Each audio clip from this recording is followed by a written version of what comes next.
all investment mistakes are investor mistakes. Is that really true?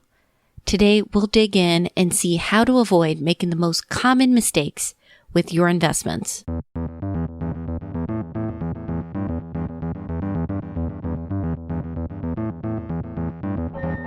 Welcome to Couple Money, a podcast focused on helping spouses get on the same page, dump their debt faster, and get on the path to financial freedom together. I'm your host, Elle Martinez.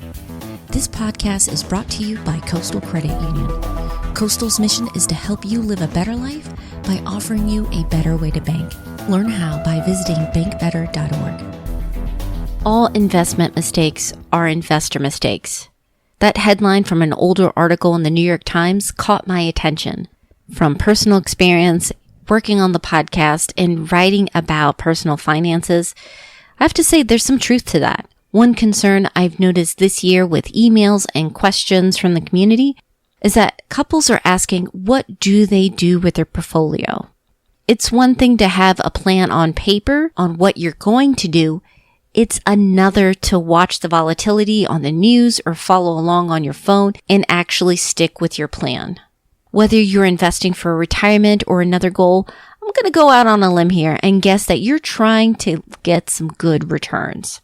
So today we're going to look at how you can become wiser, less stressed out investors. In this episode, we're going to be discussing the biggest mistakes couples make when they start investing, some traps you can fall into that can derail your investments and the returns that you see from them. And finally, how to create a system that works for both of you, along with a couple tools that can help you get started. All right, let's jump in.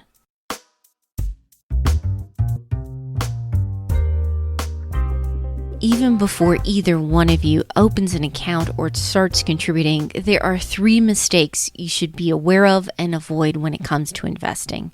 The first one is waiting for the perfect time to get started. And this can manifest in a couple of different ways. Maybe the two of you right now feel like your contributions are small enough and they're not going to have any real effect. So why don't you just give it another year or two when you have more money that you can contribute and invest? I understand it doesn't feel like you're making any meaningful contribution, but the good news is you don't need a lot of money to get started. One of the biggest advantages you have, even if you are starting with a smaller amount, is time. When we were first married and we had jobs that offered a match, we put the minimum amount to get that match. And to be honest, it looked really small those first few years. But as our income grew, our contributions grew, and with the power of compound interest, our portfolios grew as well. Another reason why you might hesitate to start contributing and investing is because you feel like maybe the timing is not right with the market. While past performance does not guarantee future results, if you look at the historical numbers, you're going to be better off not trying to time the market and instead start where you are now and then building that up. The second big mistake that couples make with investing is investing without a goal. Typically, when we start investing, it's through work. And with the main account being a 401k, we're familiar with investing for retirement. The goal has been decided for us.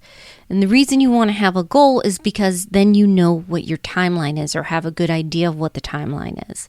Your investments should match both. If your goal has a shorter timeline, then you're going to look for a little bit of stability and to keep that income.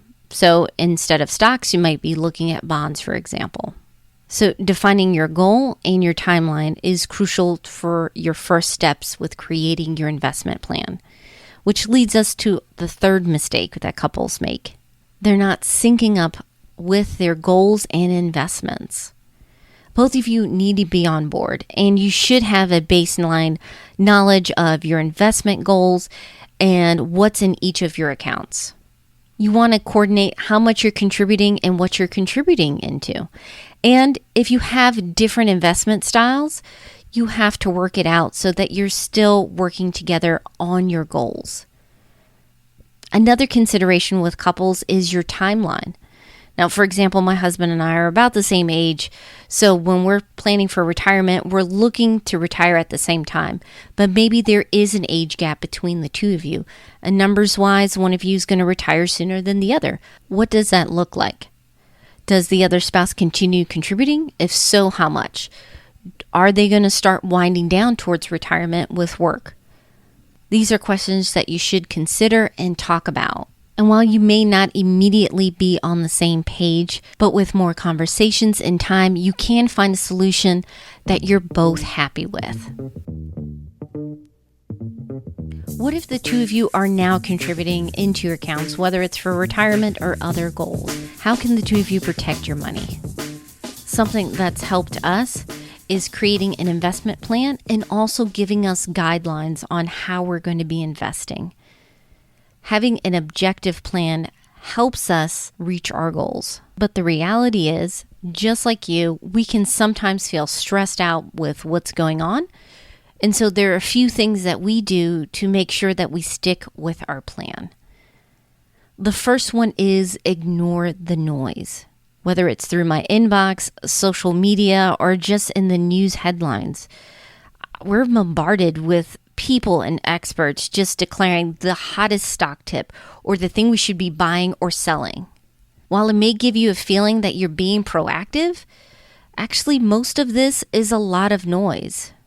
Some of these stories are driven to get your attention or to get ratings and eyeballs for advertisements. You can reduce a lot of stress by cutting back on the noise. One step is being selective with your sources. Choose your investment sites or other resources very carefully. What's the credibility of the site or show that you're watching? What's their goal and how do they make money?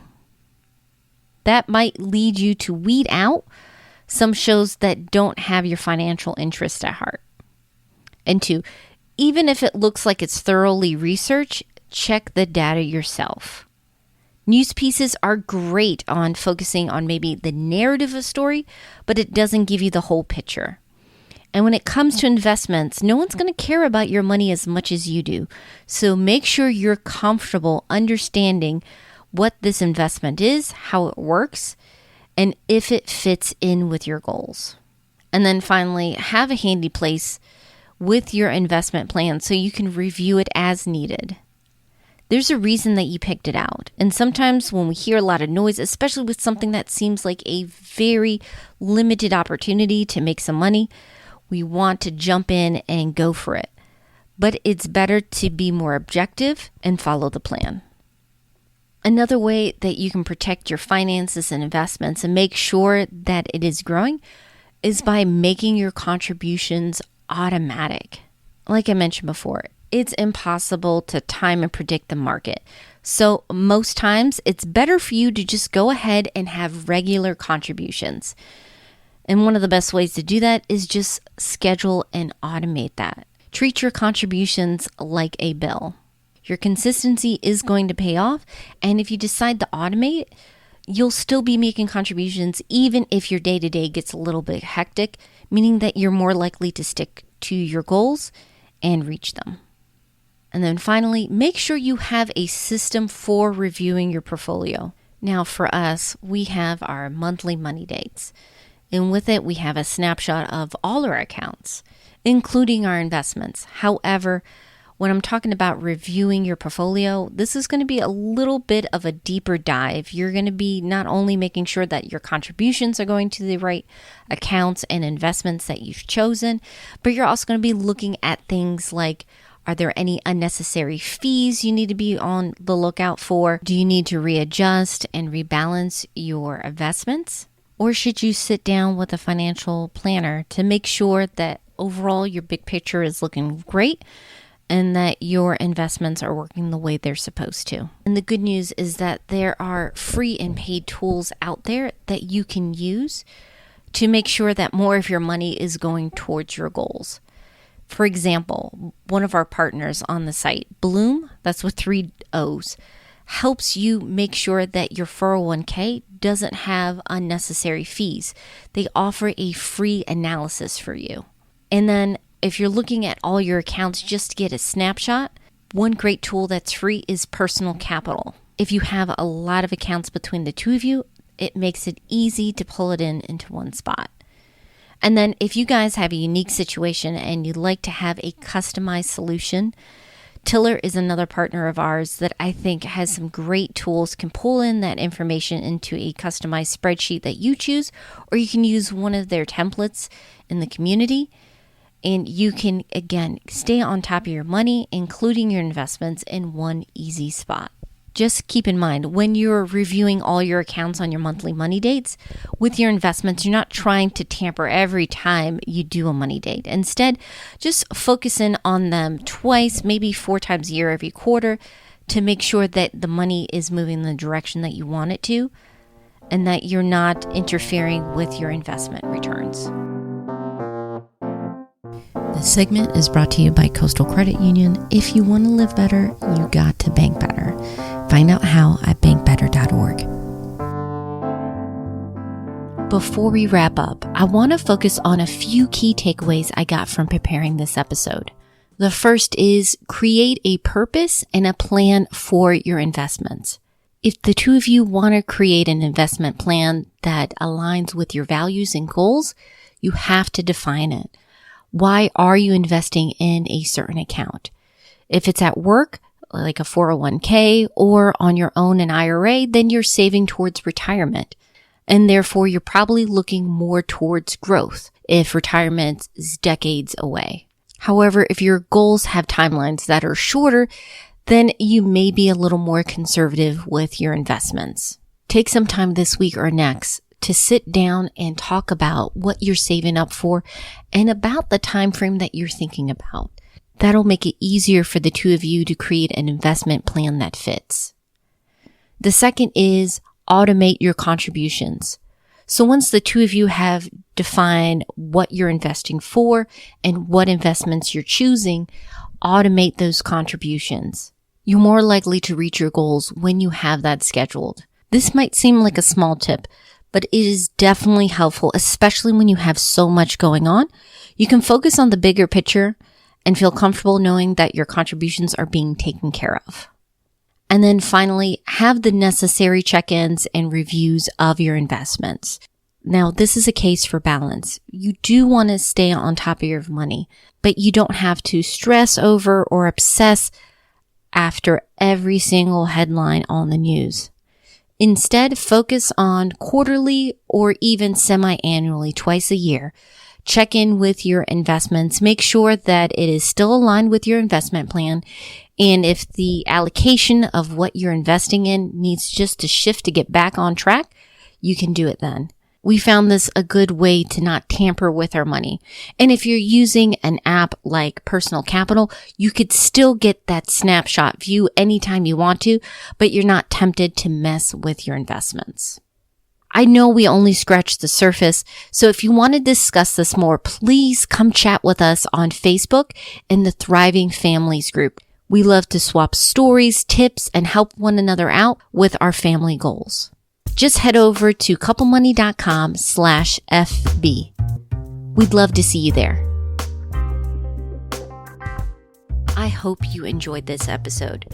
If you want to stay on top of your money, but you want to keep it simple and easy, I'll have the resources we've mentioned over this episode in the show notes, including how you can get a free analysis of your 401k from Bloom. Just head over to couplemoney.com, click on podcasts to get the show notes, or if you want to go to Bloom directly, just go to couplemoney.com/Bloom. That's with 3 O's. Next week on the podcast, we're continuing our series on investing, but there's more to it than just retirement. Find out how you can open up and start investing in a brokerage account. So if you haven't already, make sure you're subscribed. You don't want to miss out on that episode. We're on iTunes, Radio Public, and Spotify. Our theme song is by Gentle Regime. Additional music by artists from Audio. Finally, and most importantly, thank you so much for your support. I appreciate you not only listening to the episode, but sharing your favorite ones with your friends and chatting with me on what you're tackling as a team. I hope you have a wonderful week. Take care.